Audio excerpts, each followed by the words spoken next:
City of Stevens Point Personnel Committee meeting, recorded January 13, 2020.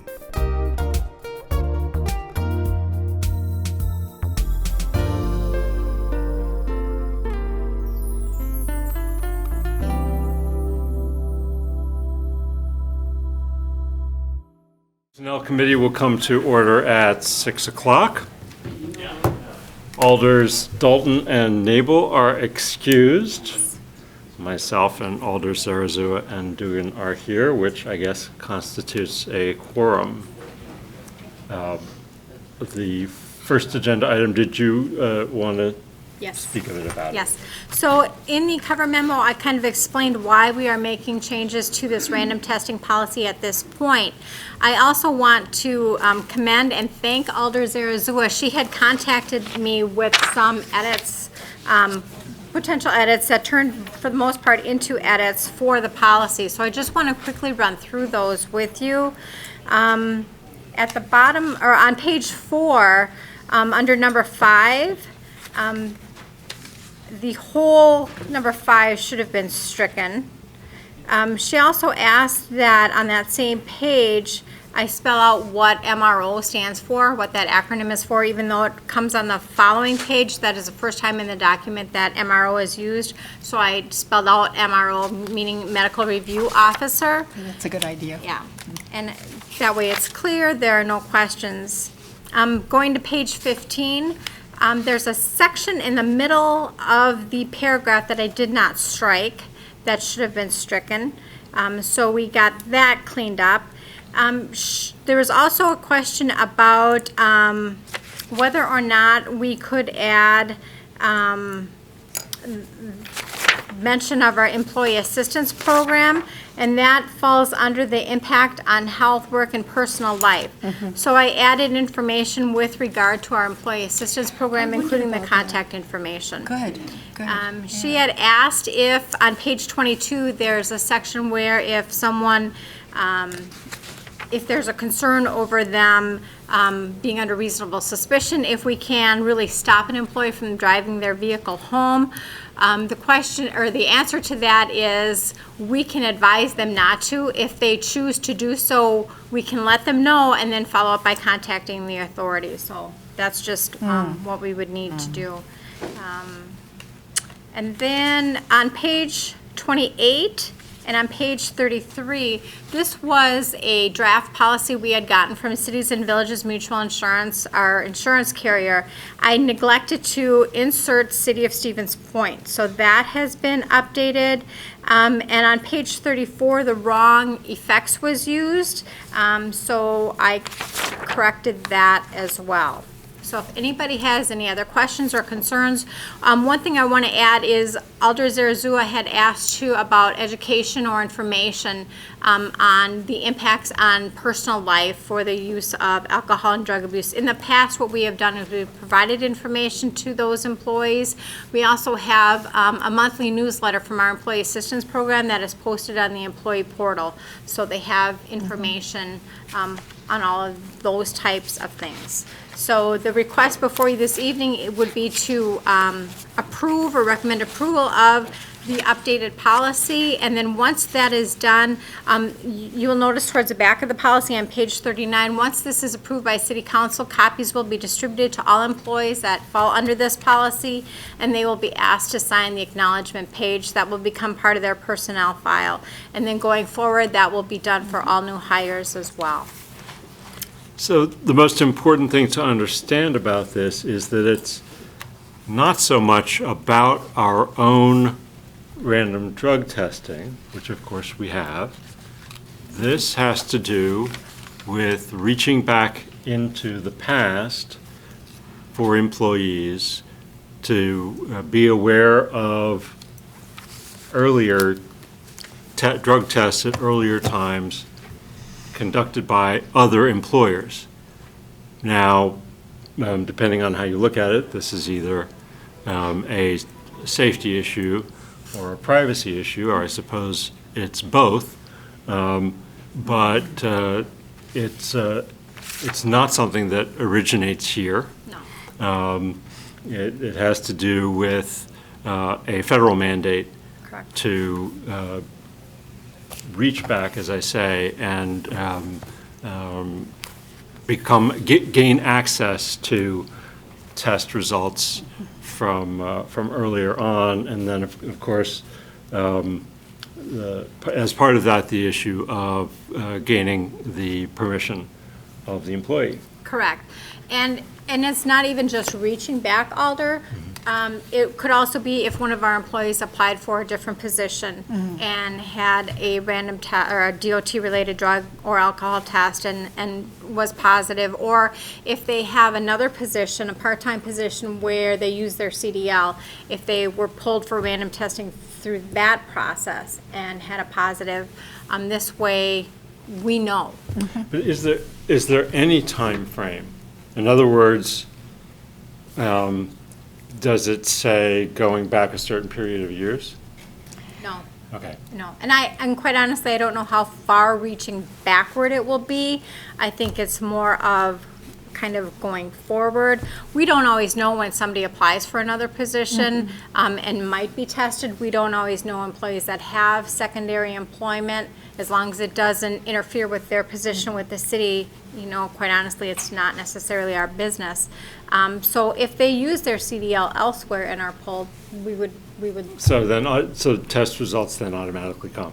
Right. Well, not automatically come. That would be when we would run the annual query, and then if something were to pop up, then we would have to have permission from the employee, and the affected employee, to further research that. Okay. Yep. So, and we are working with employees so that they're able to register online. The supervisors in the various departments are assisting the employees with that process as well. Thank you. Other questions from the committee? Any questions from others? I guess a motion would be in order? I so move to accept this correction. Oh, I should probably say it in a more formal way. Go back to the. Or revision and agenda. update. I have to go back to the beginning here. Yep, it's just the updated drug and alcohol. Yeah. Move to approve the updated drug and alcohol testing policy for those employees required to have a CDL, a non-transit employees. Thank you. Moved by Alder Dugan. Thank We have you. to say with the revisions that we talked about. And I would just reference Okay. with the edits. Right. And I will second. Seconded by Alder Zarazua. More discussion. All right. Do we need roll call? No. Okay. All in favor, say aye. Aye. Aye. All opposed? And the motion passes. Now the emergency Yes. coordinator. Yes. So included in the packet was a memo from Mayor Wiesa with regard to the emergency management duties being allocated to a specific employee, and then the pay increase that would correlate with that. As he indicates in his memo, this would not affect grade step. In the event that this employee would move on, no longer want the duties, this is more of a stipend situation, so that it could be reallocated or reassigned to another employee in the future. Also keep in mind that in his memo, he also indicates that whatever cost of living increase would be allotted to the management pay plan, this stipend, so to speak, would also be increased by that as well. Right, so this isn't so much a position Right. as it is a set of responsibilities that will have a certain amount of money associated with it, whoever takes those responsibilities on, which is why that's okay with any concern about the pay plan. Correct. Please, Alder Dugan. Yeah, a couple of questions. The assumption is that someone who's already in a full-time position would be interested and take on the additional duties. Is that correct? That's correct. Yeah, someone who already knows something about this.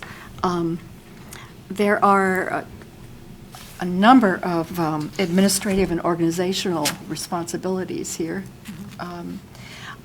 I just was curious as to, tell me a little bit about how that would function. If you're already working 40, 50 hours a week, where would you put this in for $12,000? So here's kind of the situation, high-level overview. We feel that there's a shortfall in perhaps coordinating the resources. We have a police chief, we have a fire chief, we have a director of public works, we have a director of utilities and transportation who manage their employees, but we need someone more reaching over that so that there are training exercises for There's a lot, employees. yeah. Correct. So that we are applying for grants, things of that nature, and coordinating after the event of an emergency. I know the Comptroller Treasurer's Office puts in a great many number of hours coordinating all the information they get to submit to FEMA or to the state with regard to costs that the city has expended both in equipment and in employee time. So someone to kind of oversee that. And Joel, if you have any additional comments, or any of the department heads actually, because I think this was discussed among all of the department I'm heads. sure, yeah. So for some time, historically, we have utilized the county's EM. Oh, yeah. And that's worked within a certain realm, but clearly, they may have disasters that don't affect us, or we have something relatively localized. And what we found previously, it was within the police department, and quite frankly, in those emergency moments. And that's where not only the 30,000-foot elevation, but when that incident is occurring, fire needs to be out there, police needs to be out there, utilities, parks, all of those. And this is where those hours, besides the grant, seeking the education, this is really where it's important, where there's that one person to go to, makes the call, organizes it, and kind of focuses what's needed. And we think that this is a good step going in that direction, as we have not had someone for quite a few years truly identified, and it's primarily that which will be a great resource to our community. No, that clarifies things on the spot. I understand that. That sounds very important. Thank you, Chief. Chief Finn, or President Johnson, please.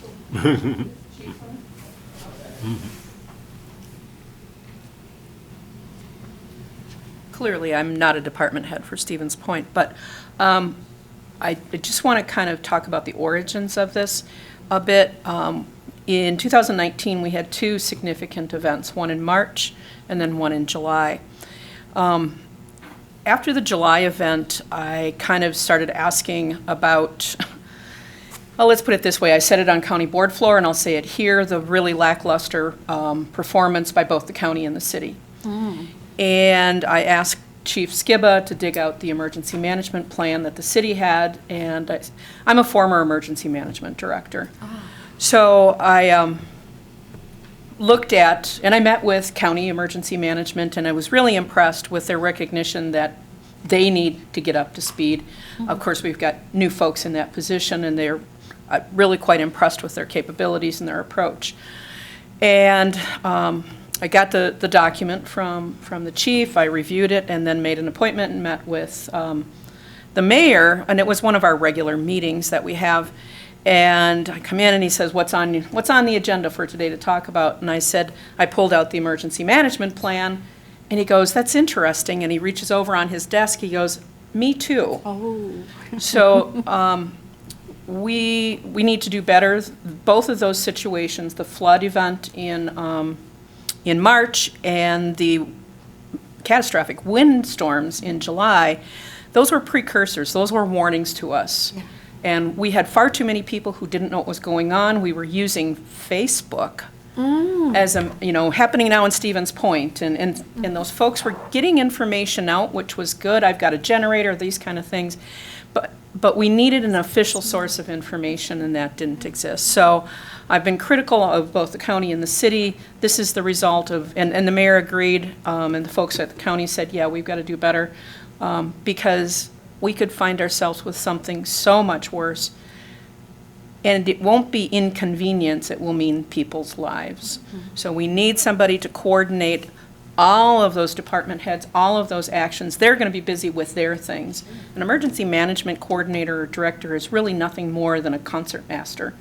And making sure everybody's in the right place and all the resources and funneling that. The mayor has a role in any, or the executive, any head, and then your public information officer. So we can do better, and this is where we start. Thanks. Just to take a moment to review some of the areas of responsibility. Yeah. Plans for and ensures continuity of government, updates, oversees and directs damage assessment, collects all the data needed, which relates to grants that need to be applied for, making sure that there's support through training and exercise activities, directing development and annual updates of the emergency operation plan, et cetera. So, yeah, it adds up to a lot of work very easily. A lot of responsibility, yeah. Further discussion or comments? We will be having, this is also on the Finance Committee agenda to talk about where the money will be found in this year's and upcoming future budgets. Well, I think for 2020, what has happened is the department has agreed, because they felt strongly that this was necessary as well, so they agreed to forestall the filling of the newly approved positions by the city council. Yes, filling those to help with the budget gap. The comptroller treasurer will be working to find the operating budget, the $5,000 operating budget that was requested for this position as well, so. And those postponements obviously are not for the entire year. They're Correct, right. For a short period. For a short period of time, right. Weeks or a month or whatever, combined. Yes, Chief Finn. correct. The department hasn't been working on this for about 6 months. We've been working with Lisa, Human Resources, and Corey at the Treasurer's Office. And for this year, what we decided that the added personnel that was hired, we all delayed it by 1 month. That would cover this year's costs. So just so, instead of calling everyone in December to start in January, we call them in January to start in February, basically.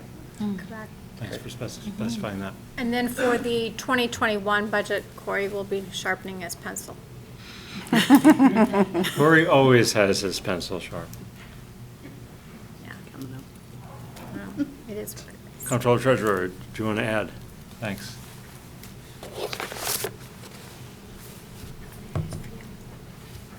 Yeah, so I got the feeling that maybe you want some of the financial information as far as how we would fund this in 2021. And again, working with the department heads kind of as a team, we had a conversation about the discretionary sort of items that are in each operating budget when we go into each year. And one of those is an across-the-board increase on the line items. Usually we like to do at least 1% to adjust those line items like office supplies and mileage and training and education, just to make sure that it keeps up with inflation. For 2021, if we need to in order to fund this position, we would forego that increase. That's not something that we want to do every year, because we do want to make sure that we preserve the buying power of the budget over time, but certainly understanding the need, that is something that the departments as a team did agree to. So that's where the money would come from for 2021 and forward. And if anybody ever wonders how tight budgeting is in the city of Stevens Point. These are a couple of good examples That is. of how much care comes into squeezing every dollar. For sure. I guess I would entertain a motion. Move to approve adding the emergency management duties to a current position? Is that- As well as the compensation. As well as, right, Okay, as well as the compensation of compensation. $12,000 plus benefits. Right.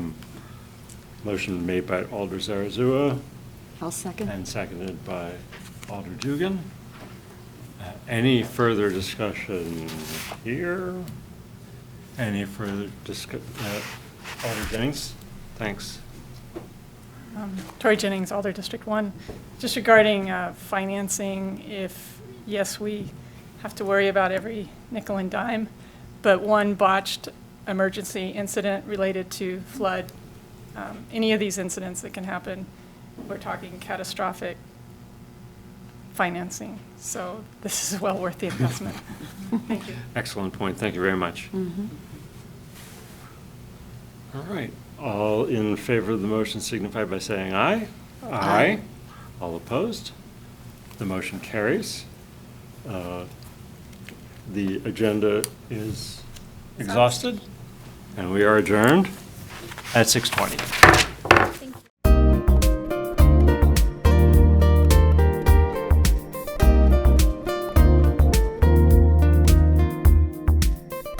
Videos of these meetings are available for viewing on the city's website, stevenspoint.com/videos.